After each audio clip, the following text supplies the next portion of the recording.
Bien, vamos a hallar el campo eléctrico generado por un cilindro sólido de densidad de carga volumétrica ρ. Nosotros aquí tenemos representado el cilindro sólido que tiene esta carga positiva, ¿no? Entonces este cilindro sólido tiene una densidad de carga volumétrica ρ. El radio del cilindro es R mayúscula, ¿no? Ese es un dato también la densidad. Nos piden hallar el campo eléctrico a una distancia R, que está a esta distancia R, que es una distancia a partir del eje del cilindro. Bien, si interpretamos el problema, nos dice que un cilindro no conductor de radio R, aquí está, representado por la letra R mayúscula, y longitud muy grande, una longitud muy grande, a veces decimos que es próxima al infinito, posee una densidad volumétrica uniforme ρ. Se encuentra ubicada como se muestra en la figura. Nos pide hallar el campo eléctrico en puntos exteriores e interiores a la distribución. Nosotros vamos a hacer primero para puntos exteriores, ¿no? Aquí ya tenemos dibujada o representada una superficie gaussiana que tiene tres superficies. S1, una superficie circular, S2, también una superficie circular al lado derecho, y S3, la superficie cilíndrica. Vamos a hallar entonces primero lo que es el flujo eléctrico neto. Nosotros conocemos el concepto de lo que es el flujo eléctrico, que nos dice que es igual a la integral del vector E por la producto escalar diferencial de superficie, en nuestro caso S1. S1 es la superficie circular del lado izquierdo. Aquí tomamos en cuenta S1. Luego sumamos con la integral la superficie S2, el campo que genera E, aquí está E en la superficie por el diferencial de S2. Aquí tenemos ds2 también como vector, esa integral en la superficie S2, más la integral del campo eléctrico en la superficie S3. Sabemos que es todo como un producto escalar.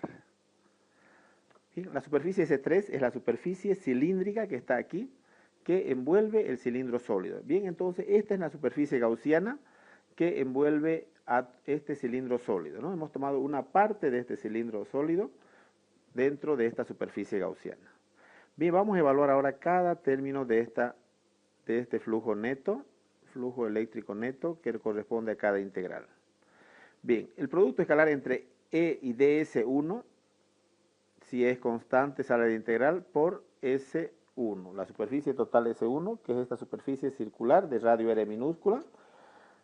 Vamos a ver que el ángulo que forma S1, el vector de S1 con E, es el 90 grados. Por lo tanto, el coseno de 90 colocamos aquí. Más, integral de E por ds2 es la superficie del lado derecho, circular también. En nuestro caso va a ser E por la S2 total, la superficie circular de la derecha, por el coseno del ángulo que forman los dos vectores, que es de 90 grados. Más la superficie, el campo eléctrico por el vector de superficie S3. Como es constante, multiplicamos E por la superficie S3 por el coseno del ángulo que forman los dos vectores, en este caso es 0 grados, ¿no? Los dos vectores siempre van a tener 0 grados en cualquier punto. Si analizamos aquí, también E va a estar hacia abajo, una cara positiva, y S también hacia abajo, ¿no? Saliente de la superficie.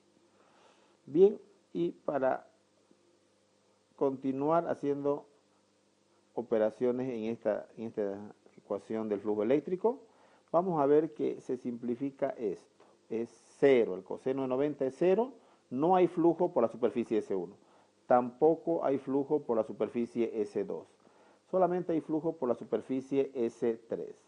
Por lo tanto, el flujo neto a través de esta superficie gaussiana es E por S3, que esto es igual a la carga neta dividido entre la constante de permitividad del vacío, ¿no? Esto es la ley de Gauss de la electrostática que nosotros estamos utilizando para hallar el campo eléctrico de este cilindro sólido. Bien, continuando vamos a evaluar qué es S3 para nosotros y qué es la carga neta. S3 es toda esta superficie cilíndrica que envuelve el cilindro sólido. La superficie gaussiana S3 es entonces 2πr, es todo el perímetro.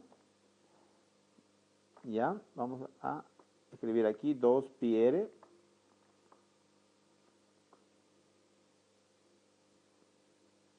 R minúscula, ¿verdad? R minúscula es la distancia del centro del cilindro al punto donde estamos encontrando, multiplicado por la longitud del cilindro. Esa es la superficie S3.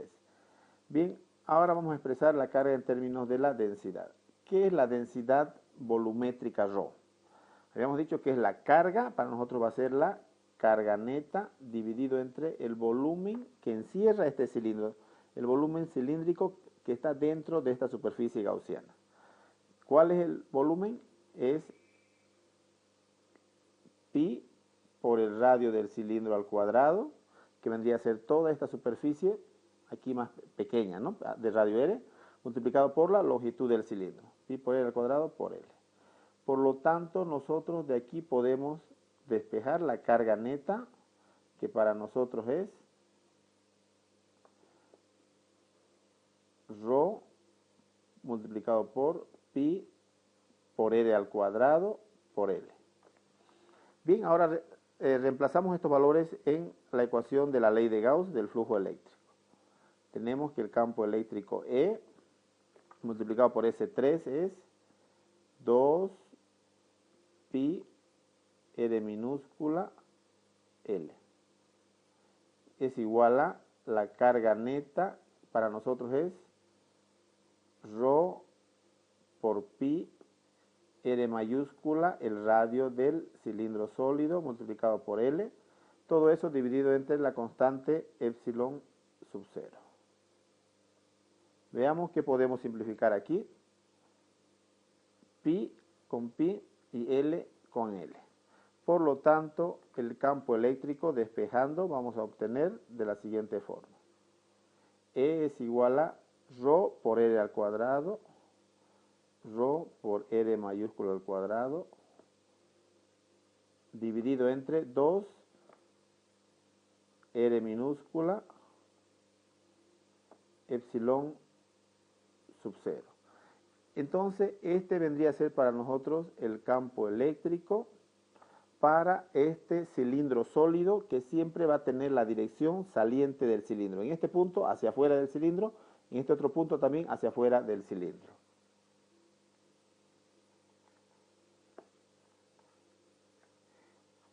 Bien. Vamos a hallar ahora o representar, en vez de la densidad volumétrica ρ, vamos a usar la definición de lambda, porque nos dice también que debemos expresar el resultado en función de la densidad lineal lambda. ¿Qué es lambda? Si recordamos los conceptos de lambda, ¿qué va a ser para nosotros? Va a ser la carga neta dividido entre longitud L, ¿verdad? Es como si este volumen nosotros lo hiciéramos tan delgado que se comparara la densidad ρ con lambda. Bien, y para nosotros, ¿qué es ahora la carga neta? Vamos a reemplazar en función de ρ, la carga neta está aquí. ρ multiplicado por pi por R al cuadrado L. Si dividimos esto entre L, podemos simplificar L.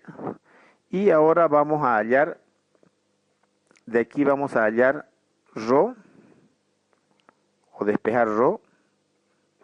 Aquí va a ser igual a ρ, igual a lambda, dividido entre pi por R al cuadrado, ¿sí? Ρ es lambda sobre pi por R al cuadrado.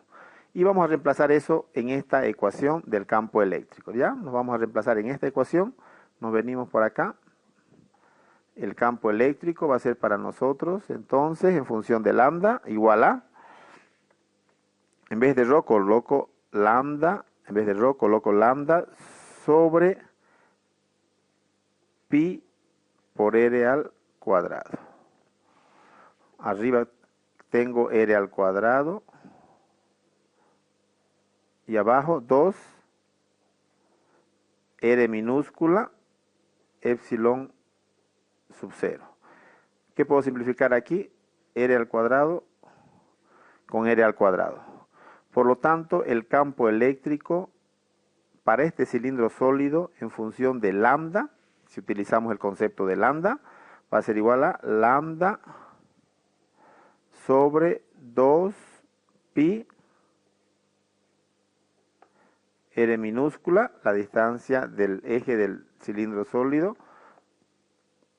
a ese punto R por epsilon sub 0.